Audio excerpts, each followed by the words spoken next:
এই মুজিববাদী সংবিধান আমাদের যে জাতিসত্তা, আমাদের প্রত্যেকটি জাতির যে অ্যাকনোলেজ করা, স্বীকৃতি দেওয়া, সেটি না দিয়ে সবাইকে বাঙালি পরিচয়ে সবাইকে এক সূত্রে গাঁথতে চেয়েছেন, যেটির মধ্য দিয়ে শুধুমাত্র বাঙালি ছাড়াও আমাদের দেশে অন্যান্য যে জাতিসত্তা রয়েছে তাদেরকে অস্বীকার করা হয়েছে।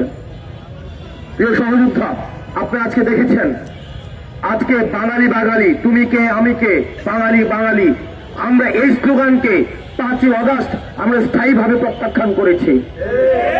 আমরা যখন ঢাকা বিশ্ববিদ্যালয়ে এই যে আগস্টের যে জুলাই যে মুভমেন্টে আমাদের উপরে ছাত্রলীগের যে নৃশংস নির্যাতন, গত দীর্ঘ 1.5 যুগের বেশি সময় ধরে যে নির্যাতনের ধারাবাহিকতা অব্যাহত ছিল, সেখানে যে কি স্লোগান ছিল, এই স্লোগানটি ছিল তুমি কে আমি কে, বাঙালি বাঙালি।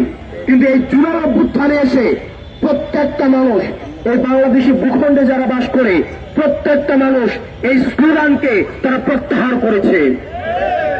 প্রিয় সহযোদ্ধা, আজকে আপনারা দেখেছেন দীর্ঘ 1.5 যুগের বেশি সময় ফ্যাসিবাদের আমলে যেভাবে আমাদের উপরে নির্যাতন নিপীড়ন করা হতো, সেই নির্যাতন এবং নিপীড়নের আরেকটি আজকে মহড়া সেখানে এনসিটিভির সামনে দেওয়া হয়েছে।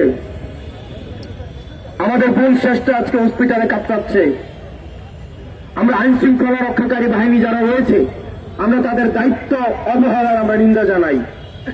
আমরা দেখেছি ফ্যাসিবাদের সময় আমরা যখন বিভিন্ন যখন কোনো রাজনৈতিক কর্মসূচি দেওয়া হতো, যদি বডি ল্যাঙ্গুয়েজ, সাইন ল্যাঙ্গুয়েজের মধ্যে যদি রাজনৈতিক কর্মসূচি দেওয়া হতো, ফ্যাসিবাদ বিরোধী যে রাজনৈতিক শক্তিগুলো রয়েছে তারা যদি বডি ল্যাঙ্গুয়েজের মধ্য দিয়েও কোনো ধরনের রাজনৈতিক কর্মসূচি দিত, সেখানে ইন্টেলিজেন্স ইউনিটগুলো বাসা থেকে ধরে ধরে নিয়ে এসে তাদেরকে আইনের আওতায় নিয়ে আসতো। কিন্তু আজকে আমরা দেখছি ঘোষণা দিয়ে এনসিটিভির সামনে আজকে আক্রমণ করা হয়েছে। যারা অপরাধী তাদের ছবি জাতির কাছে স্পষ্ট, যারা হামলা করেছে তাদের ছবি জাতির কাছে স্পষ্ট, যারা আমার ভাই বন্ধুর উপরে হামলা চালিয়েছে তাদের ছবি সবার সামনে স্পষ্ট।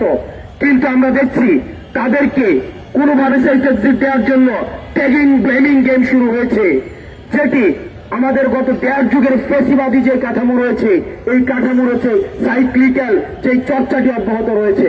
আমরা স্পষ্টভাবে বলতে চাই, যে পরিচয় হোক না কেন, আজকে যারা হামলার নেতৃত্ব দিয়েছে, হামলায় অংশগ্রহণ করেছে, তাদেরকে গ্রেফতার করে তাদেরকে শাস্তির আওতায় নিয়ে আসতে হবে। এবং এই জাতিগত আমাদের এই সম্প্রীতিকে যারা পুঁজি করে, যারা এই বিভেদকে পুঁজি করে, যারা হচ্ছে দেশ বিভাগের, ভূখণ্ড বিভাগের ষড়যন্ত্রে যারা লিপ্ত হচ্ছেন, দেশীয় ষড়যন্ত্র এবং বিদেশি ষড়যন্ত্রে যারা পা দিচ্ছেন, তারা হচ্ছেন বাংলাদেশের শত্রু। আমাদের সবার পরিচয় আমরা বাংলাদেশি, সেটির পরেও আমাদের প্রত্যেকটা জাতি নিজস্ব পরিচয়ে এই বাংলাদেশ ভূখণ্ডে অবস্থান করবে। তাদের যে সংস্কৃতি রয়েছে, তাদের যে ভাষা রয়েছে, নিজের যে সত্তা রয়েছে, এই সত্তা, সংস্কৃতি এবং ভাষা সেটি গর্বের সাথে এই ভূখণ্ডের মধ্যে প্রচার করবে। কিন্তু আমরা দেখছি আমাদের এই জাতিগত সম্প্রীতিকে উপেক্ষা করে আমাদের এই জাতিগত বিভাজনের জন্য ষড়যন্ত্র লিপ্ত হয়েছে এবং ভূখণ্ড বিভাজনের জন্য দেশীয় এবং বিদেশীয় বিভিন্ন ষড়যন্ত্র সেখানে ব্যবহার করা হচ্ছে। এবং দুঃখজনক বিষয়, এই ফ্যাসিবাদের সময় যে ট্যাগিং ব্লেমিং এর রাজনীতি ছিল, আজকে আমরা দেখছি এই হামলার পরে আবার এই ট্যাগিং ব্লেমিং এর রাজনীতির পুনরাবৃত্তি করার চেষ্টা করা হচ্ছে। এবং যেভাবে বিচার বহির্ভূত হত্যাকাণ্ডকে জায়েজ করার একটা চেষ্টা করা হয়েছিল, আজকে ঠিক একইভাবে এই বিচার বহির্ভূত হত্যাকাণ্ডের সাথে যারা সম্পৃক্ত, তারা আবার এই ট্যাগিং ব্লেমিং এর রাজনীতির মধ্যে তারা সেই ফাঁদে আজকে পা দিচ্ছেন। আমরা আপনাদেরকে বলতে চাই, এই ট্যাগিং ব্লেমিং এর রাজনীতির আমরা সমালোচনা করেছি 5ই আগস্ট। এই 5ই আগস্ট পরবর্তীতে আমরা বারবার বলছি, গর্দান এবং তলোয়ার একসাথে কখনোই থাকতে পারে না। ঠিক একইভাবে 5ই আগস্ট পরবর্তী বাংলাদেশে এই ফ্যাসিবাদ বিরোধী শক্তি এবং যারা ফ্যাসিবাদের পক্ষে ছিল তারা কখনোই একসাথে থাকবে না। আপনি যদি 5ই আগস্টের পক্ষে থাকেন, আপনি যদি জুলাইয়ের অভ্যুত্থানের পক্ষে থাকেন, আপনি যদি ফ্যাসিবাদ বিরোধী শক্তি হয়ে থাকেন, তাহলে আওয়ামী লীগের যে ষড়যন্ত্র রয়েছে, আওয়ামী লীগের যে সফট কালচারাল হিজামনি রয়েছে, সেগুলোর বিরুদ্ধে এই 5ই আগস্ট পরবর্তী সময়ে আপনার সুস্পষ্ট এবং দৃশ্যমান অবস্থান বজায় রাখতে হবে।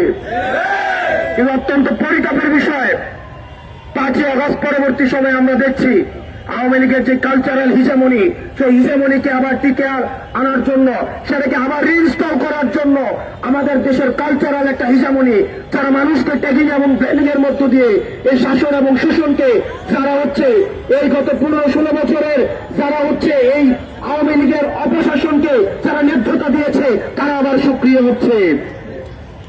প্রিয় দেশবাসী, আপনাদের এই বিভাজনের বিপক্ষে আপনাদেরকে ঐক্যবদ্ধ থাকতে হবে। তারা করতে চাইবে বিভাজন, আমরা থাকবো ঐক্যবদ্ধ।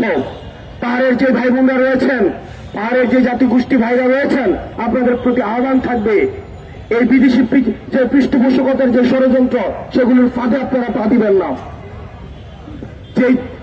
যেই বিমতগুলো হচ্ছে, সেই বিমতগুলোর সমাধান টেবিল টপ ডিসকাশনের মধ্য দিয়ে সম্ভব। আমরা বারবার বলছি, ডিসকাশনের মধ্য দিয়ে সলিউশনে পৌঁছানো যায়। অপারেশন করে, সাপ্রেশন করে, নির্যাতন করে, নিপীড়ন করে কখনোই সলিউশনে পৌঁছানো সম্ভব নয়। সুতরাং আমাদের যে মতপার্থক্যগুলো রয়েছে, সেই মতপার্থক্যগুলোর সমাধানের জন্য আমাদের টেবিল টপ ডিসকাশন আমাদের উন্মুক্ত রয়েছে। আমরা ডিসকাশনের মধ্য দিয়ে আমাদের এই মতবিরোধগুলোকে আমাদের ঐক্যমত্যের আমরা পৌঁছাবো এবং সবাইকে আহ্বান জানাবো, আমাদের যে ফেসিবাদ পরবর্তী যে সংগ্রাম, এই দীর্ঘমেয়াদী সংগ্রাম আমাদের অব্যাহত রয়েছে। যতদিন না পর্যন্ত আমাদের যে রক্তের দায়ভার, আমাদের যে দায়িত্ব, শহীদদের প্রতি যে আমাদের কৃতজ্ঞতাবোধ, আহতদের প্রতি যে আমাদের দায়িত্বশীলতা, সেটি যতদিন না পর্যন্ত আমরা বাস্তবায়ন করতে পারছি, ততদিন পর্যন্ত আমাদের এই লড়াই এবং সংগ্রাম অব্যাহত থাকবে। ইনকিলাব জিন্দাবাদ।